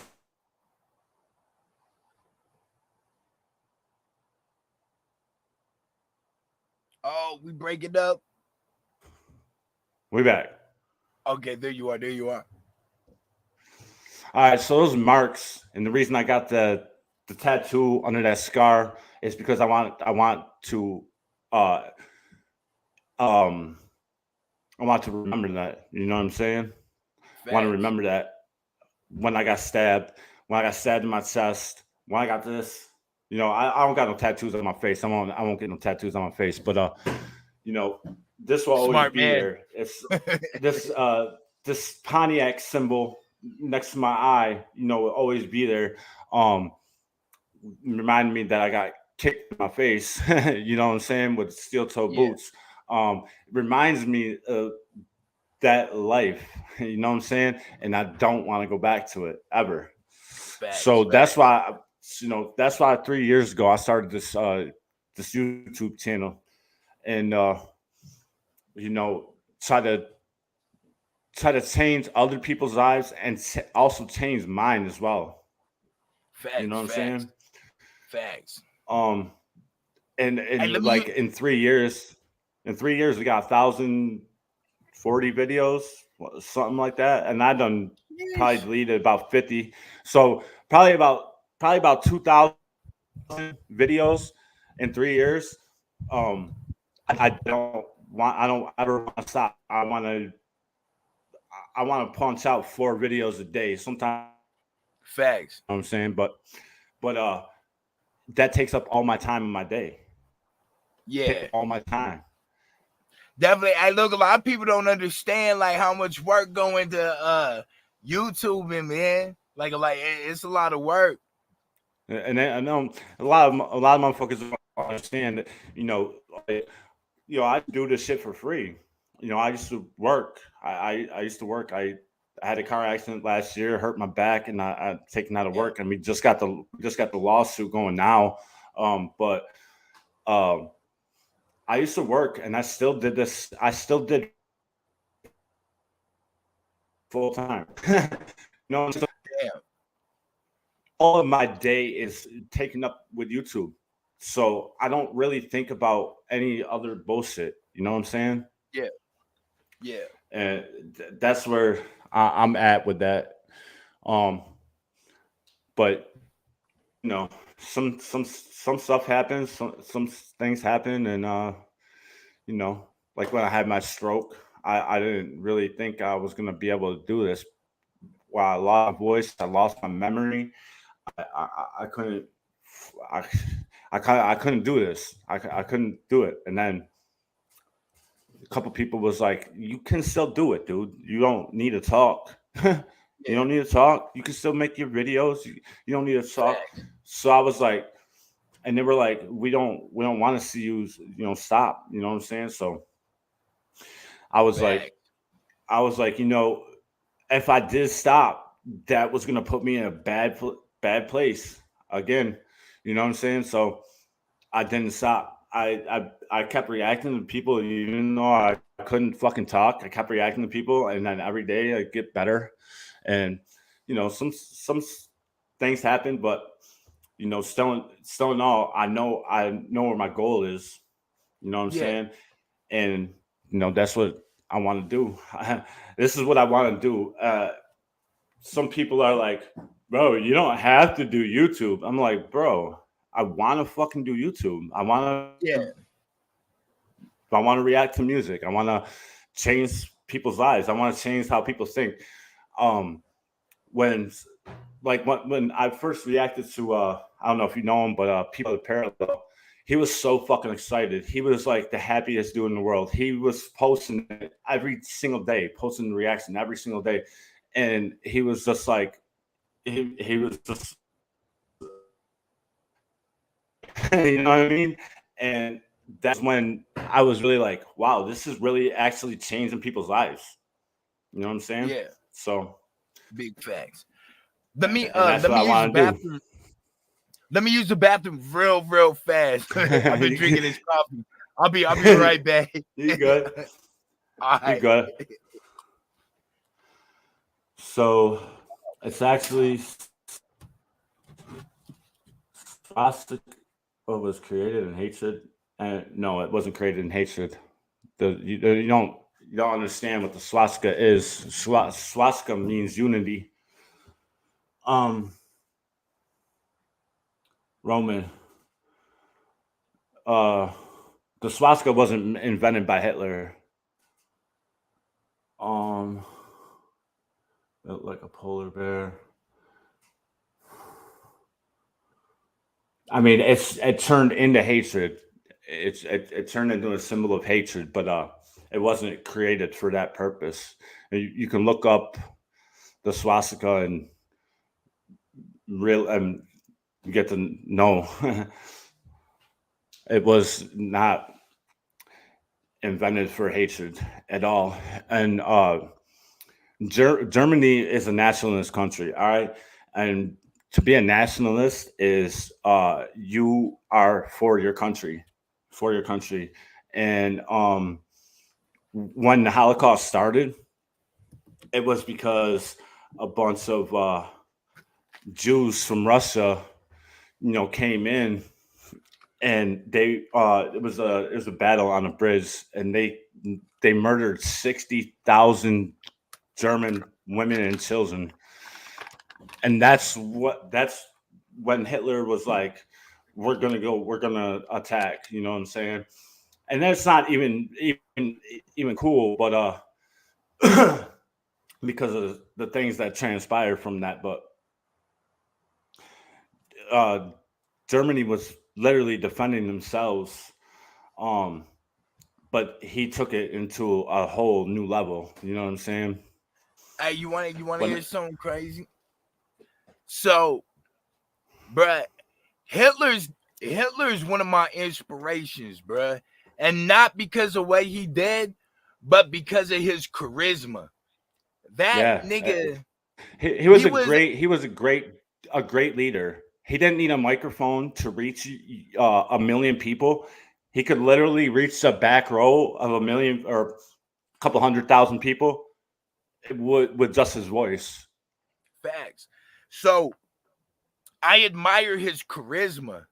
However, you know what I mean? Like the course he took, he definitely could have went a way better route of doing things. Well, whatever it was he was trying to do, you feel me? Like, and like minus the extermination of a race. You know what I mean? Yeah. I don't agree with that or anything, but just the ability to go up there and captivate, and you know what I mean, a country by just speaking, and like, to me, that's admirable. You know what I mean, the charisma part. But I don't co-sign any of his actions. You feel me? Like I don't co-sign none of that shit. Plus, his regimen of drug cocktail was insane. I don't know about any of that, but I do know a little bit about it and what really started Germany. What really started Germany fucking attacking Russia and the Jews was because the Jews, I can't remember what their title was, but they were Jewish. They went and murdered 60,000 women and children on the bridge in Germany, and that was the last fucking straw. That was where Hitler was just like, we are going to fucking take this motherfucker over. You know what I'm saying?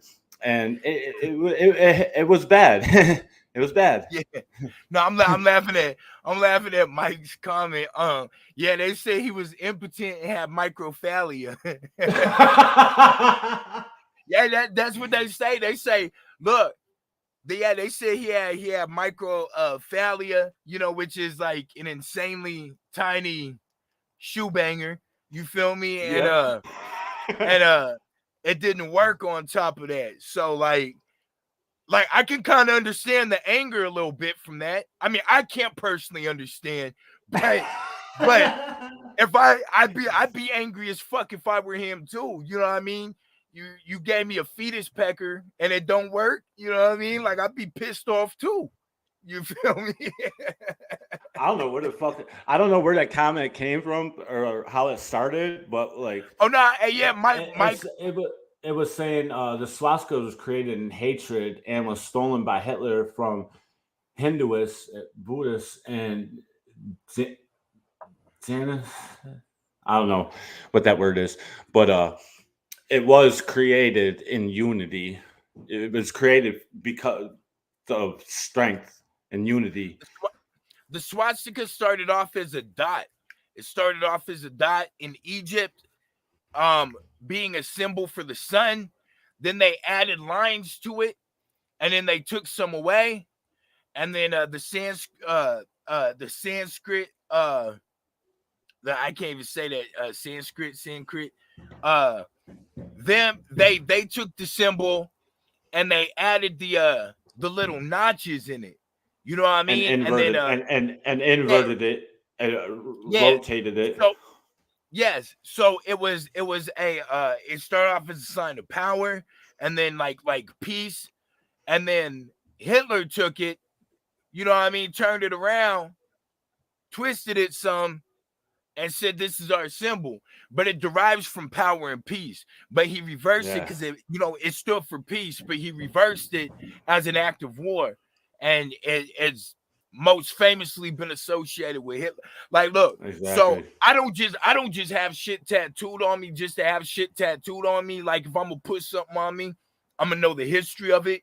You know what I mean? It's gonna have special meaning. Because look, I could have came back home, bruh, like slung the fuck out with just all kinds of just random shit. But that's why I have only 36 tattoos. You feel me? Because like everyone means something to me, has a story behind it. And you know what I mean? Like I seen people like, oh man, what'd you get that for? And they were like, oh, it just looked cool. You know, and I'm like, well, like, but what's it mean to you? They're, oh, you know, it just looked cool. And more power to individuals that do that. You know what I mean? Like, it's your body. You can do whatever you want. You feel me? Just me personally, though, Like every piece of art I put on my body has a story behind it, and I know the meaning of what I'm putting on my body. Do you got a swastika on you? Do I? Yeah. Yeah, I got one on my face right here. You got a swastika? Yeah, see? Oh shit. He said, oh shit. Damn. Yeah. Yeah. Look, he can't even say anything.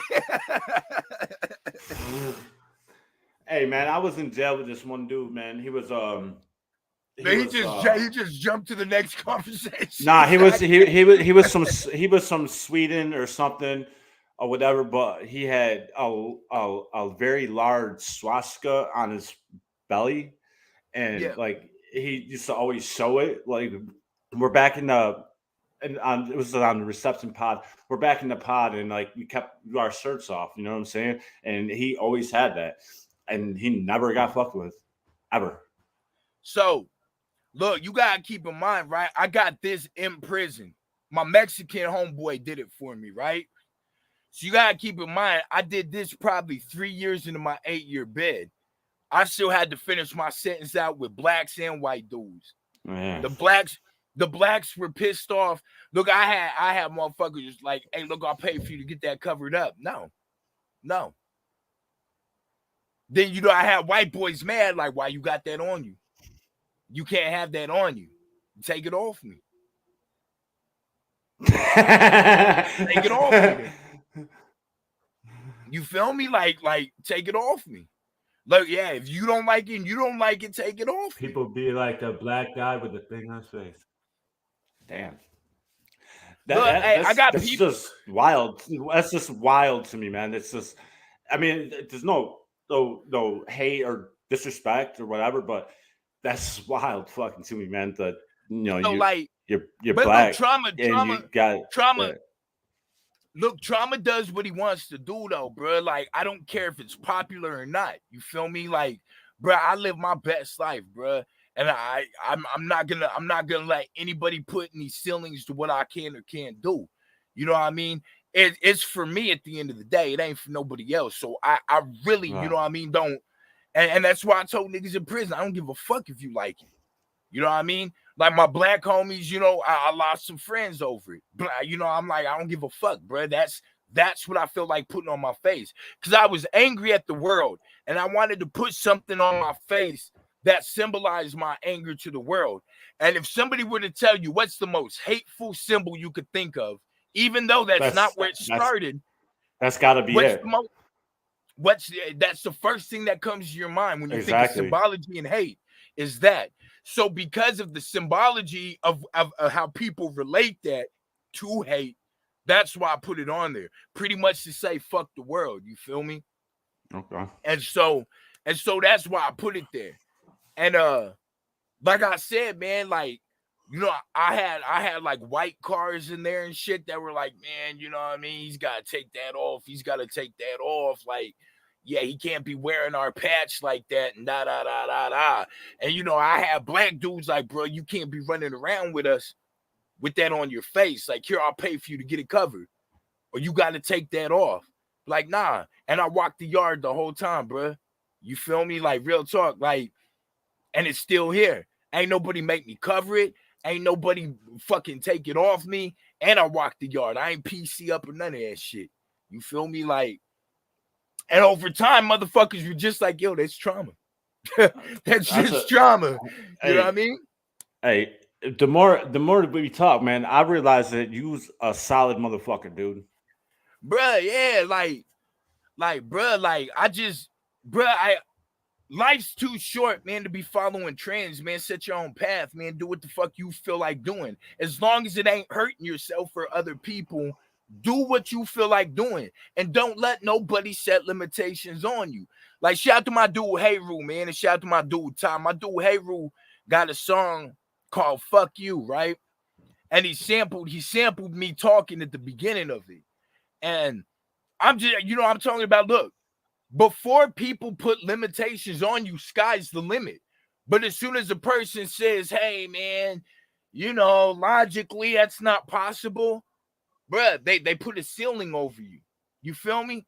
And like, Exactly. I try, bruh, I don't care what's popular. I don't care what's, what's this or that, bruh. I do what the fuck I feel like doing, bruh.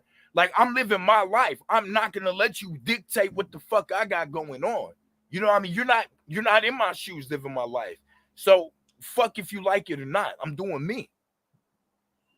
I'm not out here hurting nobody. I ain't out here hurting myself. So what the fuck are you telling me? Right. You feel me? And like, people just be so afraid of rejection by groups of people, or they be afraid of being shunned for this reason or that a lot of people don't do what their heart wants them to do, bruh. And I spent too much time holding myself down by prison and all that shit, bruh, to allow the next motherfucker to hold me down. You feel me? So, like, bruh, I dance to my own drum, bruh. I dance to my own drum, and I don't let nobody tell me how to choreography shit in my life. Facts. And like, at the end of the day, you know what I mean? Shit, like, you ain't paying my bills. You ain't putting gas in my car with these extraordinary high prices right now. You know what I mean? You ain't doing none of the above. So why the fuck is your input important if you're not telling me something that's gonna help me? If you tell me something that's gonna hold me back, the fuck is your input even valid for? It's not. Exactly. Now, if I'm doing something wrong and you're like, hey, look, bro, try doing it like this, you'll get quicker results or this or that. That's cool. But don't tell me, bro, you can't be a rapper because there's like 10 million niggas trying to rap in the world. So, bro, you're not going to make it. All right, well, fuck you. Let me find that out. You feel me? Right. Yeah. So, like, bro, like, I've never been so happier in my life, bro, until I just started doing what I felt like doing and stopped worrying about what the fuck other people think about it, bro. Like, I've never been happier in my life, bro. Look, my wife and I, bro, we done been homeless, running around like with our shit in trash bags and shit, trying to figure out what the fuck to do, bro. And I was happy then, stressed a little bit, you feel me? But happy then. And then, like, bro, we done had copious amounts of money. Copious amounts of money. And bro, we've been happy and miserable, during those times. But my point was saying that is like, bro, like, it doesn't matter what's going on in my life, bro. Like, as long as I'm doing what I feel like you know what I mean, I'm doing to make me happy. That's what matters. Luckily, I done learned some stuff and figured some more things out. So my wife and I ain't never gotta be in that situation ever again. But you feel me? I appreciate that, Mike. Thank you. But you know what I mean? Like, life's too short to let people dictate how you gonna live. Most people survive through life. They don't live life, bruh. They wake up every day just to survive through another day or just to make it through the week. You know what I mean? And that's not the point of life, bro. It's called life. You're supposed to live. And the only way you're gonna live is doing what your heart desires and moving on course to the dreams you set for yourself. Because if you ain't doing that, you're just surviving through this experience. And then you die. So do you want to survive until you die? Do you want to be a survivor for your whole life? Or do you want to live? You know what I mean? And bro, like, I be trying to live, bro. I be trying to live. Right? It's what we all trying to do. Well, it's not all of us. All of us. It's some of us that's just surviving, and they completely happy in just surviving. And if that's the case, then hey, just survive. Just don't live, whatever. But I like to live. I know a lot of my friends like to live. You know what I'm saying? A Facts. lot. I won't say a lot. I won't say a lot of my friends. I'll say a lot of my brothers because I don't really have any friends. I have a lot of brothers. Facts. Like, it's You know? it's like, bro, like,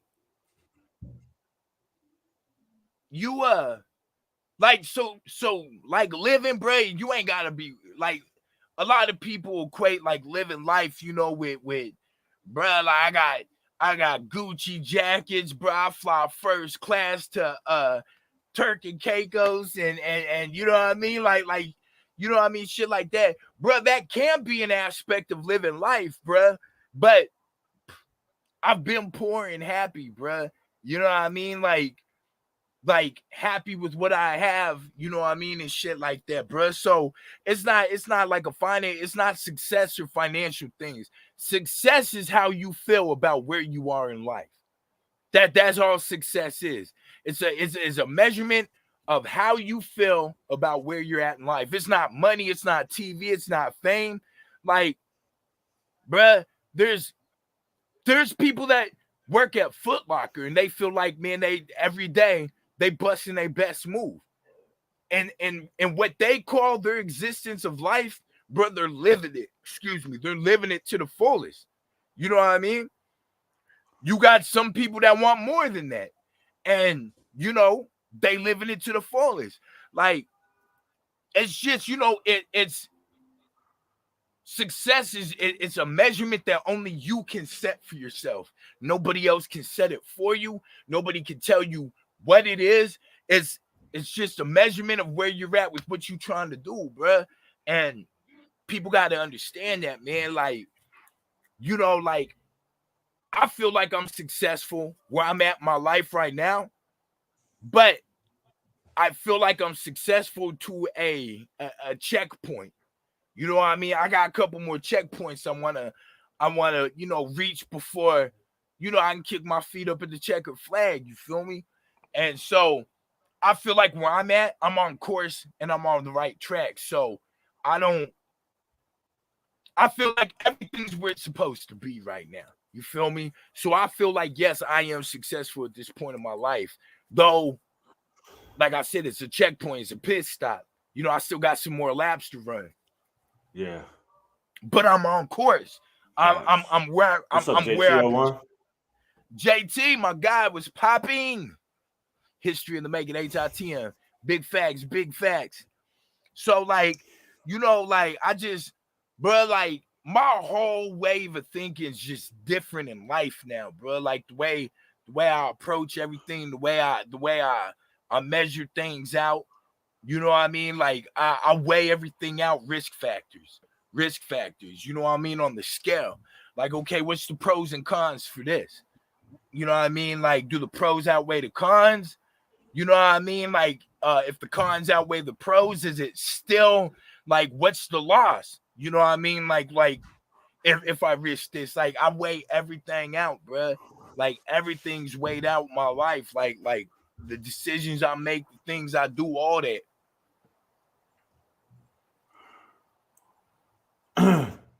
Facts, man. Facts. What up, lady? Tama, how are you? Bro, like, I got a bunch of homies in the cemetery who ain't weigh out, you know what I mean, the pros and cons and shit. You know what I mean? Like my little brother and shit. You feel me? So there's a bunch of people I know that man, if they would have weighed them pros and cons out a little bit, it would have extended their life expectancy.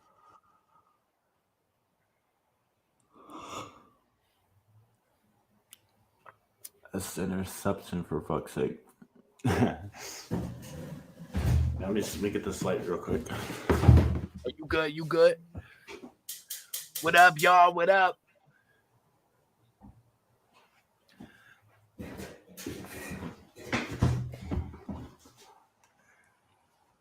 Fucking lost my lighter yesterday. Gotta get up and use a stove. It's all good. I'm in the fucking empty apartment right now. Oh, damn. I came over to my sister's, but she got the empty apartment downstairs, so I was like, let me sit up downstairs, man, and we can do this. Oh, definitely. You looking for the cigarette? Oh. Yeah, I'm sorry the lighting crazy, man. Like, I thought the lighting would be good, then I lifted it up and then it was too bright. It darkened me out. So yeah, we good though. We ain't here. We got the same problem. It's just not enough light. for the virtual background. Oh man, okay.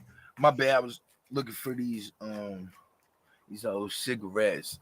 Yeah, though, man. Like it's man, just man, I'm real like, you know what I mean, like plan oriented, you know what I mean, and just real like risk factor based, bruh. Like, you know, Mac Dre had a line in one of his songs. He said, man, I done did too much time to be wasting time. You feel me? And Yeah, like, and I hold on to that shit, like for real. You know what I mean? Because look, you're born with a set amount of breaths until you die. You know what I mean? You don't get no extra ones or none of that. You know what I mean? You have a set amount of breaths that your body is going to expel before you die. So, bro, I don't waste them with arguing with people. You know what I mean? Because I don't get those back, bro.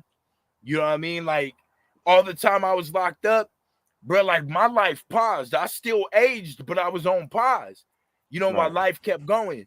And I don't get that time back. So, bro, I don't be trying to waste no time with shit now, bro. Like, I really be trying to make it happen. You feel me? I feel you. Well, shit, man, it's about to rain. Man, it was nice and warm. Now it's Ooh. all now it's all dark, getting fucking chilly. Oh, shit. But that it's that central New York weather, man. It could be snowing yesterday and it could be 75 today. You know what I'm Oh, saying? damn. Oh, yeah, it's like that. Oh, yeah, it's like, yeah, it's look, it ain't like that here. It's just it's cold, cold, cold, then it's warm. Then it's warm, then it's warm, then it's warm, then it's cold. Yeah, we got like 2 seasons here, just summer and winter. Do y'all got like that dark season?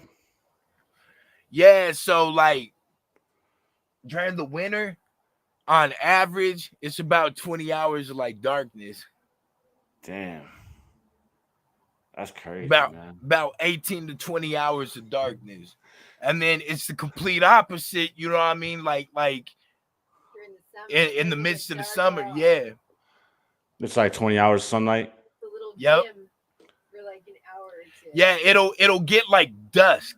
It'll get like dusk, and then it'll be sunny. It'll get like dusk, and then it's sunny again. That's crazy. Like if somebody that never been there before, he can't even sleep. Yeah, it be confusing to people that come up here and visit. They be like, man, what the fuck? But like, yeah, you can go outside at 3 a.m, like in the heart of the summer, and bro, it'll be like dawn. Damn. It'll be like dawn, and then like by 5 o'clock, you know what I mean, the sun's up and beaming.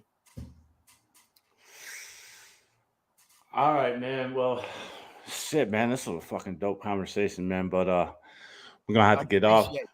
We're gonna have to get For off sure. here.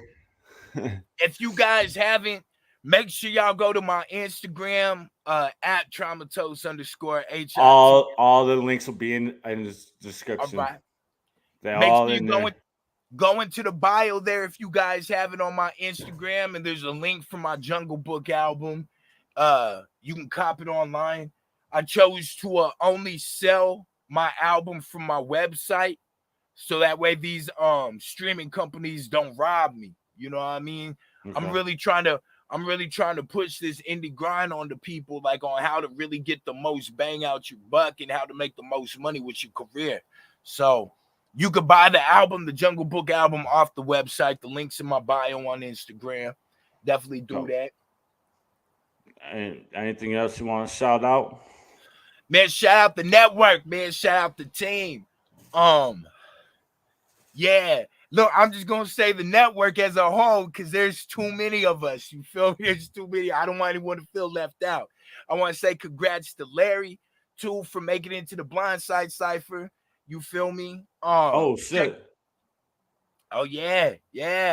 You know what I mean?